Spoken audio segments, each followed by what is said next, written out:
Здравствуйте! В эфире информационный выпуск Амши Кушара.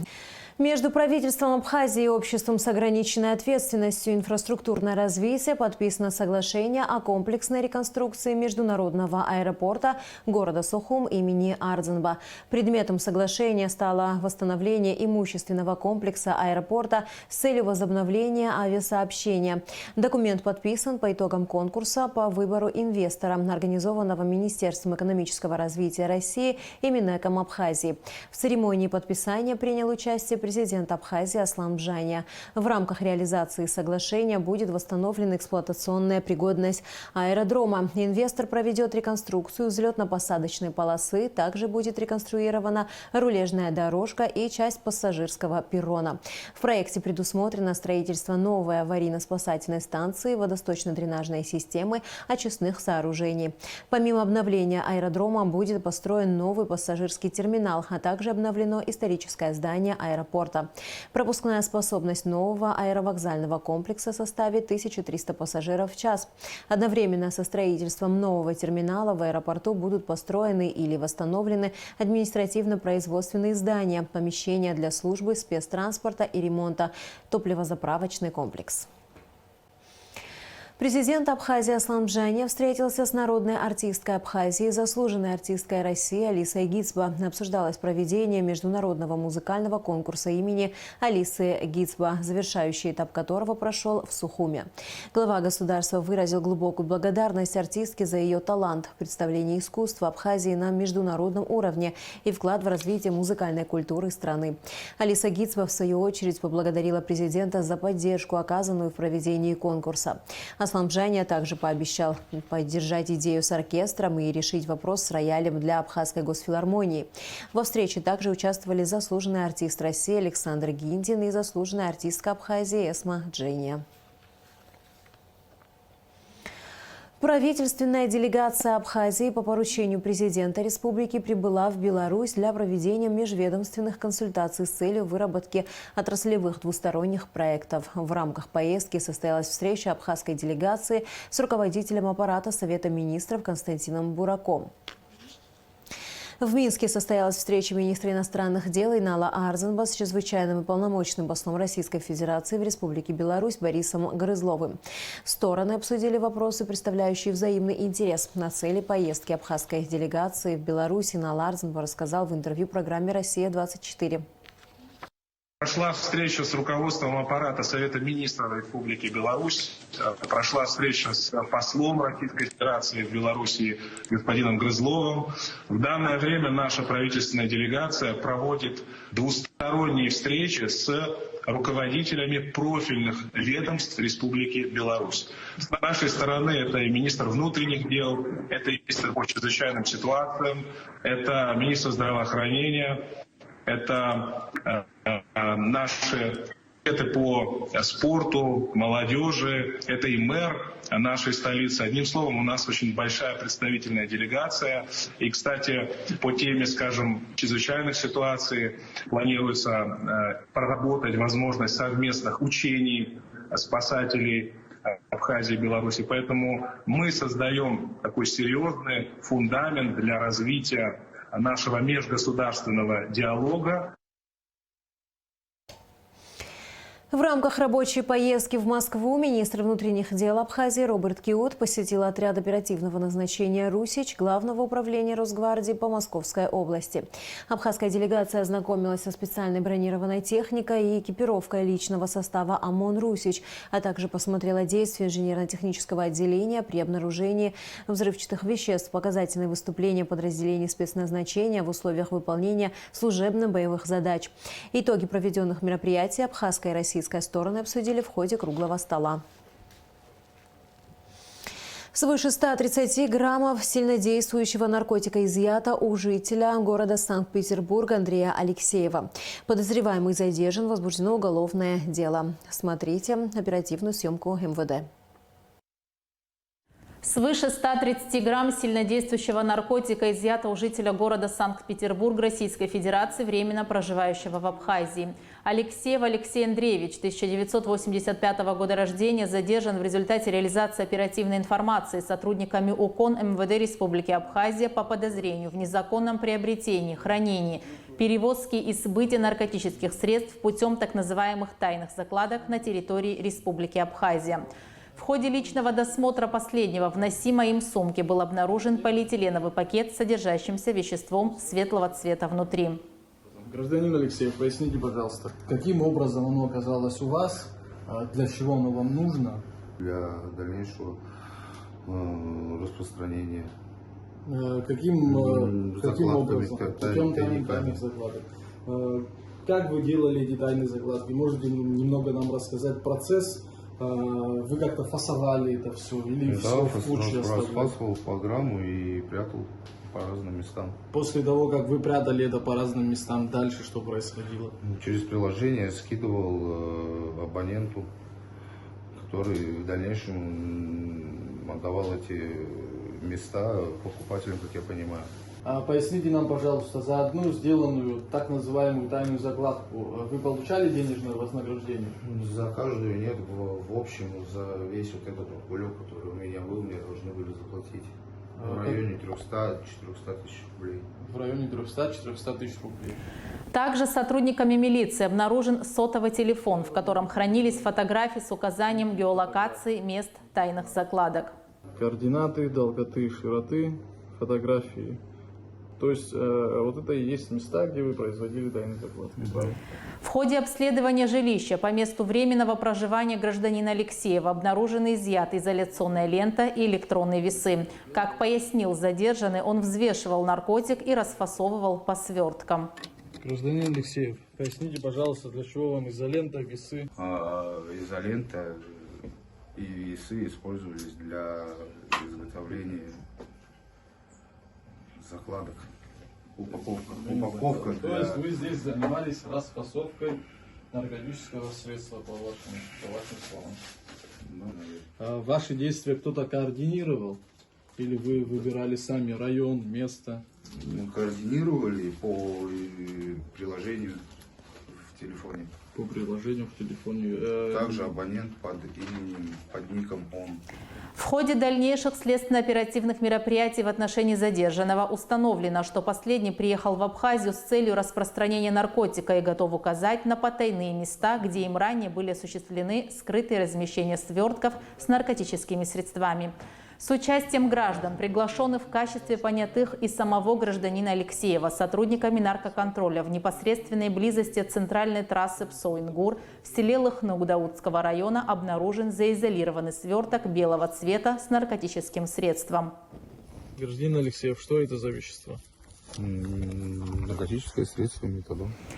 Две уже готовые к реализации закладки с аналогично расфасованным белым веществом внутри, которые не успели дойти до адресата, были обнаружены по улице Чанба в городе Сухум. В установленном законом порядке все обнаруженное было изъято и направлено на экспертизу в экспертно-криминалистический центр Министерства внутренних дел, где установлено, что общая масса наркотического средства метадон, изъятая у гражданина Алексеева и из мест так называемых тайных закладок, составила 131,577 тысячных грамм, что является особо крупным размером. Расследование в рамках уголовного дела, возбужденного по признакам состава преступления, предусмотренного пунктом В части 3 статьи 224 Уголовного кодекса Республики Абхазия, проводит следственное подразделение столичного УВД. Решением суда города Сухум Алексей Алексеев заключен под стражу сроком на 2 месяца. Ежегодно 27 октября в Абхазии отмечают День абхазского языка. Абхазский язык – один из древнейших языков мира. Входит в абхазо-адыгскую языковую группу. Во всех общеобразовательных учреждениях проводятся открытые уроки и лекции. Также организуются круглые столы и встречи, главная цель которых – обсудить вопросы развития абхазского языка. В День абхазского языка наша съемочная группа отправилась в книжные магазины и библиотеки узнать, какие произведения на родном языке популярны среди взрослых и молодежи сегодня, и много ли читателей, желающих окунуться в мир абхазской книги. Репортаж Гугуцы Вардани. Книги абхазских авторов полны мудрости, традиций, культуры и, конечно, описания красоты родной земли. Чего только стоят строки о природе из произведений Таифа Аджба, например, как в стихотворении «Солнце чудно на закате», или цитаты из новелл Михи Лакарба, согретые теплом и человечностью. И, конечно же, никого не могут оставить равнодушными книги абхазских писателей и поэтов – Платона Бебия, Дмитрия Гулия, Баграта Шинкба, Ивана Попаскири и других. Все они несут в себе вековую мудрость народа, претерпевшего на своем историческом пути немало невзгод. На полках книжных магазинов они есть, но вот хотелось, чтобы читающих на абхазском языке было больше, отмечает одна из продавцов. Возможно, это потому, что вся литература уже доступна онлайн. Но все равно приходят, интересуются. Молодежь интересуется. Или мы специально записываем литературу, они приходят, нас заказывают нам какую-то литературу, мы ее записываем, и мы покупаем. Абхазская литература очень даже, мне кажется, интересуется. Конечно, не такое количество когда-то было, но все равно приходят, интересуются. Манана Квицинья работает в Абхаз-книге уже много лет. Она рассказывает, что после войны было тяжелое время, и читающих на абхазском языке стало меньше. Даже встал вопрос, не пропал ли интерес к абхазской книге. Однако со временем ситуация изменилась, и, к счастью, сегодня можно порадоваться. Издания на родном языке выпускают. Есть выбор, есть читатели. В основном интересуются школьной литературой, историей Абхазии, книгах об Апсуара. Этнография, культура, Особенным спросом пользуется абхазская детская литература. Сейчас издаются много красочных, ярких книг на родном языке, в том числе развивающих. На книжных полках большой выбор сказок с героями из абхазского фольклора. Также есть и переведенные произведения. Есть дети, которые сами выбирают себе книги на абхазском языке. Больше всего спрашивают развивающие абхазские книги, чтобы ребенок научился писать, читать на абхазском языке. Книга – это источник знаний, величайший учитель всего человечества. А особенно важную роль играет литература, которую мы читаем на родном языке. Гугуца Вардания, Гинал Гвинже, Абхазское телевидение. Во Владикавказе начала работу международная научно-практическая конференция, приуроченная к 250-летию присоединения Алании, Осетии к России. Нашу страну на конференции представляет председатель Совета представительства Российского исторического общества в Республике Абхазия Милана Бжаня. Тяжелоатлет Илкан Гвазава примет участие в первенстве России по тяжелой атлетике, которое пройдет в Адыгее в ноябре, сообщает Госкомспорт Абхазии. Илкан Гвазава – чемпион России, обладатель Кубка России, победитель первенства России, серебряный призер первенства России, двукратный серебряный призер чемпионата России, бронзовый призер спартакиады сильнейших спортсменов России, рекордсмен России и мастер спорта. В городе Гал успешно функционирует секция вольной борьбы. Ее воспитанники показывают очень хорошие результаты и имеют далеко идущие планы о работе секции в материале наших коллег из Гал Медиа. Самый маленький спортсмен Алекс Кула, которому только 6 лет, уже сегодня мечтает стать чемпионом мира. Он ежедневно вместе с остальными ребятами ходит заниматься в секцию вольной борьбы, которая находится в здании Галского гуманитарного колледжа. Юный борец и его друзья уже завоевали ряд титулов на международных соревнованиях по вольной борьбе и гордятся своими достижениями, смело демонстрируя их нам. Более того, они нацелены покорить все вершины, которые только можно достичь на профессиональном уровне. Меня зовут Алекс. Мне 6 лет. Я хочу стать чемпионом Европы, чемпионом мира и чемпионом Олимпийских игр. Больших успехов наши борцы достигают благодаря занятиям с профессиональными и опытными тренерами Песиком Гвилия и Назимом Кукаем, чьи воспитанники не раз становились призерами международных соревнований и упорному труду, ведь кроме воли к победе и сильного характера спортсмены развивают в себе выносливость, стойкость, ловкость, быстроту реакции и навыки самообороны. Меня зовут Кабалия Давид. Хочу стать чемпионом мира Олимпийских игр. Меня зовут Харибова Давид.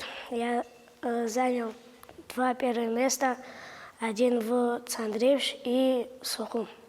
Я хочу стать олимпийским чемпионом и чемпионом мира. Занятия спортом положительно сказываются на физическом здоровье юных спортсменов. Борцы отличаются не только атлетическим телосложением, но и крепким здоровьем, говорит тренер по вольной борьбе Песик Гвилия. Сам в прошлом призер и мастер спорта СССР. У нас очень хорошие дети, перспективные дети растут.